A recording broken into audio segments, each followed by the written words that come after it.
میں مولانا روم کی ایک چھوٹی سی کہانی سنانا چاہوں گی جی. ایک گڈریا مسجد میں نماز پڑھتا تھا. گاؤں کے امام مسجد سے اس نے پوچھا کہ سرکار جو یہ میرے مویشی ہیں بھیڑ اور بکریاں ان کی چراگاہ دریا کے پار ہے, ہمارے گاؤں میں کوئی ان کے خوراک کا سامان نہیں, تو میں روزانہ جاتا ہوں تو مجھے کشتی کے 2 آنے دینے پڑتے, جانے کے 2 آنے دینے پڑتے, تو میرے تو بہت پیسے خرچ ہو جاتے ہیں. تو آپ بڑے پڑھے لکھے آدمی ہیں, اتنی بڑی بڑی باتیں بتاتے ہیں, آپ مجھے کوئی ایک چیز بتا دیں کہ میرے یہ پیسے بچ جائیں کشتی والے کو جو میں دیتا ہوں. مولانا نے سوچا میں اس گڈریے کو کیا سمجھاؤں گا, اس کی سمجھ میں کیا آئے گا.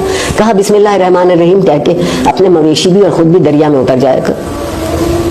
اگلے سے اس صاحب یقین نے, یہ بنیادی صاحب یقین نے جو ملا نے کہا تھا اس پہ بسم اللہ پڑھی, اپنا تہمد اپنی کمر سے باندھا, مویشیوں کو بھی اور خود بھی, اور دریا کے پار. آہا بے حد خوش 2 آنے بچے, میرے بچوں کے کھانا اچھا آ جائے. واپس بھی ایسے ہی آ گیا. اب زندگی بہت اطمینان سے گزرنے لگی. ایک دن شام کو وہ اپنے مویشی گاؤں واپس لانا چاہتا تھا, تو دیکھا کہ مولانا بھی وہیں کھڑے اور بہت پریشان ہیں. دنیا بھر میں دستور ہے کہ سورج ڈوبتے ہی کشتیاں الٹی کر دیتے ہیں. اللہ کشتی الٹی کر دیتا ہے کہ اب سفر ختم, اب کل جب سورج طلوع ہوگا تو پھر سفر کی ابتدا ہو.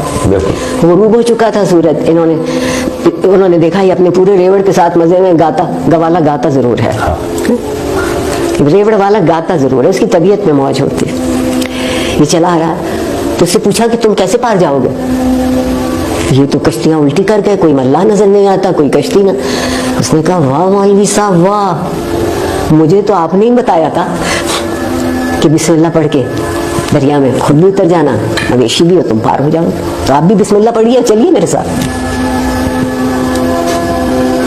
تو چرواہا صاحب یقین تھا, بے شک یہ صرف صاحب گفتار تھے میری طرح. انہوں نے بسم اللہ پڑھی, ذرا سا پانی گہرا ہوا تو ڈوبنے لگے, بہت چیخے چلائے. چرواہا واپس آیا, آگے نکل گیا تھا, واپس آیا, کیا ہوا خیر ہے. کہنے لگا میں کیسے, میں تو ڈوب رہا ہوں, میں تو مر رہا ہوں, میں تو یہ کر. اس نے کہا خیر, اسے انہوں نے اٹھایا, اپنے کندھے پر رکھا, اور جب ساحل پہ لا کے کنارے پہ اتارا, کہا مولوی صاحب کہ بسم اللہ تو آپ نے مجھے بتائی تھی, تو آپ سے کیوں نہ دریا پار ہوا. انہوں نے کہا کہ جس یقین سے تم پڑھتے ہو وہ میرے پاس نہیں. زندگی کی مشکل حل کرنے کے لیے پہلی چیز یقین ہے, اور یقین تک پہنچنے کے لیے دوسری چیز متحد ہو جانا. ریوڑ کچھ کہتا ہے نا, ایک علامت. بالکل, یہ نہیں ہے کہ 4 بکریاں اتر گئیں تو باقی چھٹکی ہوئی پیچھے کھڑی ہے. اور اگر آپ یہاں تک پہنچے ہیں تو پھر زندگی میں تنظیم ہو سکتی ہے. اگر آپ کبھی اکٹھے نہ ہوں, کبھی یقین پورا نہ ہو, تو آپ منظم بھی کبھی نہیں ہوں گے. جو اچھی زندگی ہے وہ منظم زندگی ہے. بے شک علم کا درجہ کوئی ہو یا نہ ہو, احساس تو جاگتا رہے. تعلیم یا ایجوکیشن کہہ لوں, نالج اس وقت بنتی ہے جب آپ کے احساس میں شامل ہو جاتی ہے.